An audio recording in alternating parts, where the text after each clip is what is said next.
भारत ने चीन से लगभग 5 lakh rapid testing kits import किए थे और ये सब गुड फेथ में था, क्योंकि इस वक्त जबकि सारी दुनिया में और भारत में एक ये कोरोना वायरस की विपदा मची हुई है, उन्होंने सबसे जल्दी से जल्दी इस तरह के टेस्टिंग किट्स को मंगाने की कोशिश की और उसको प्रयास किया और वो हमारे यहाँ आए। लेकिन पता लगा कि ज़्यादा से ज़्यादा उसमें जितने भी थे, अब तक ICMR जो Indian council of medical research है उसके अनुसार ये सब डिफेक्टिव किट्स हैं। तो भारत ने उनको रिजेक्ट कर दिया है, सारी स्टेट से वापस बुला लिया है और उनको वापस चाइना भेजा जाएगा। चाइनीज़ गवर्नमेंट ने, जैसा कि एक्सपेक्टेड है किसी भी सरकार से, उन्होंने कोशिश की कि किसी भी तरह से कहें कि उसमें कोई गलती नहीं है और चाइनीज़ गवर्नमेंट या उनके एजेंसीज़ जो हैं इस बारे में भारत के साथ कोऑपरेट करके ये पता लगाएंगे। लेकिन जहाँ तक हम देख रहे हैं कि चाइना की ये क्वालिटी इन टेस्टिंग किट्स की, या तो ये क्विक बग जिसको कहते हैं, जल्दी से जल्दी ऐसे मौके में पैसा बनाना,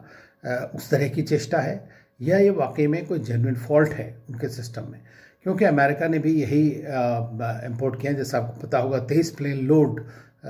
सप्लाईज जो हैं चाइना से गई हैं और मेडिकल इक्विपमेंट आज के ज़माने में 80% लगभग चाइना से सप्लाई होता है।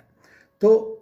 और यूरोप में भी इस तरह की शिकायतें आई हैं काफ़ी कंट्रीज़ में कि उनके केस ठीक नहीं थे और इसलिए उन्होंने रिजेक्ट किए हैं। तो जो भी कारण रहा हो, इसमें चाइनीज़ कंपनियां जिन्होंने ये बनाए हैं, ख़ासतौर से 2 कंपनी जिनसे भारत ने ख़रीदा है,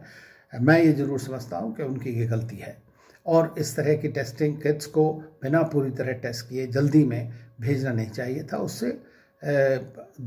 रिश्तों में खटास आती है और ख़ास तौर से ये जबकि एक इतनी बड़ी विपदा है, ये एक ह्यूमन डिज़ास्टर है, एक तरह की कैटास्ट्रॉफी है जिसको हम लोगों को, सारी दुनिया को एक साथ मिलकर करना है। तो चाइना ने ये दूसरी बार इस तरह की चीज़ भेज करके साबित किया कि वो जो भी किया उन्होंने वो एक लालच के जरिए कहा। पहले कोरोना वायरस के बारे में बातें छुपाई और अब ये इस तरह के किट्स भेजना। हालांकि वो तो डिफेंड करते ही रहेंगे, ये तो हर एक कंट्री करता है या उसकी कंपनी, और ख़ास तौर से ऐसा कंट्री जहाँ पर कि पूरी हर चीज़ सेंट्रली कंट्रोल्ड है। तो इस बारे में हमें कोई आश्चर्यचकित नहीं होना चाहिए।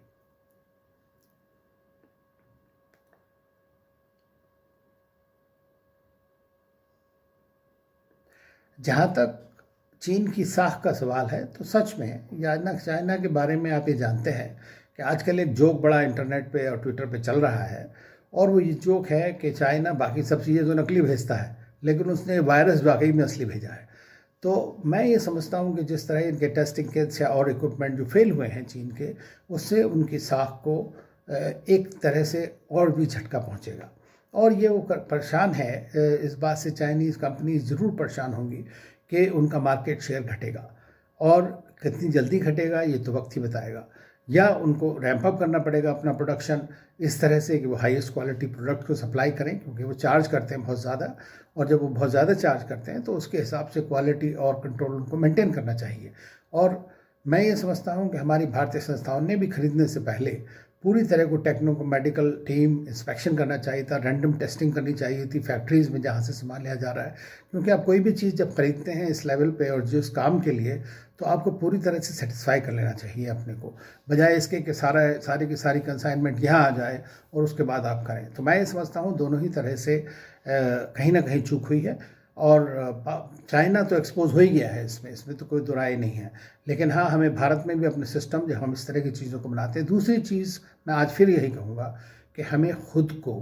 सेल्फ रिलायंट होने की ज़रूरत है और हेल्थ केयर सेक्टर को एक तरह से डिफेंस का दर्जा देना चाहिए। देश की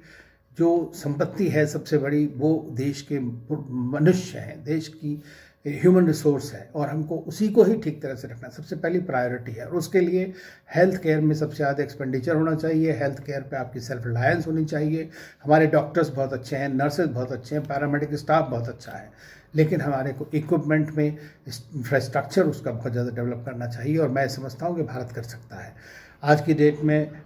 वैक्सीन बनाने में भारत काफ़ी आगे बढ़ रहा है, और मैं समझता हूं कि हम लोग शायद इसमें सक्सेस होंगे, और एक तरह की एक लीडरशिप रोल इंडिया को मिलने की आकांक्षा है। दुनिया को भी भारत से बहुत उम्मीदें हैं, एक डेमोक्रेटिक कंट्री है, और हम समझते हैं कि हमें इसमें पूरी तरह आना चाहिए। तभी हमें जो ये पाकिस्तान चाइना की साख कम हुई है या उनकी एक्सपोज हुआ है, उसका एक तरह से फ़ायदा तभी उठ पाएगा जब हम खुद ऐसी चीज़ करें जो उनसे बेहतर हो, उनसे बड़ी हो, रिलायबल हो और जिस पे दुनिया ट्रस्ट कर सके।